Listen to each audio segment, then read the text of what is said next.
Guinness சாதனை படைத்த B. சுசீலாவை நேரில் சந்தித்து தனது வாழ்த்துக்களை தெரிவித்தார் கவிஞர் வைரமுத்து. உலக அளவில் கோரஸ், டூயட் மற்றும் சோலோ போன்ற பல வகை சார்ந்த பாடல்களை அதிக அளவில் பாடிய பாடகி என சமீபத்தில் கின்னஸ் சாதனை புத்தகத்தில் இடம் பிடித்தார் பழம்பெரும் பாடகியான பி. சுசீலா. இந்நிலையில் இன்று பி. சுசீலாவை அவரது இல்லத்தில் சந்தித்தார் பாடலாசிரியர் வைரமுத்து. பி. சுசீலா பாடிய பாடல்கள் காலத்தால் அழிக்க முடியாதவை என்றும் கலை உலகம் என்றும் அவரை போற்றும் என்றும் அவர் வாழ்த்து தெரிவித்தார். இந்த சந்திப்பு குறித்து செய்தியாளர்களிடம் பேசிய அவர், தமிழ் மொழியை பிழையில்லாமல் உச்சரிக்க தெரிந்த பாடகி பி. சுசீலா என்று வைரமுத்து புகழாரம் சூட்டினார்.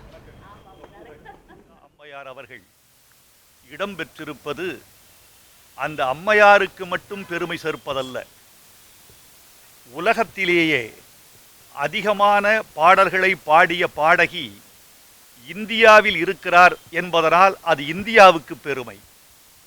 அவர் தமிழ்நாட்டின் தலைநகரத்தில் வாழ்கிறார், தமிழ் பாட்டு பாடுகிறார், தமிழர்களோடு வாழ்கிறார் என்பது தமிழர்களுக்கும் தமிழ்நாட்டுக்கும் பெருமை.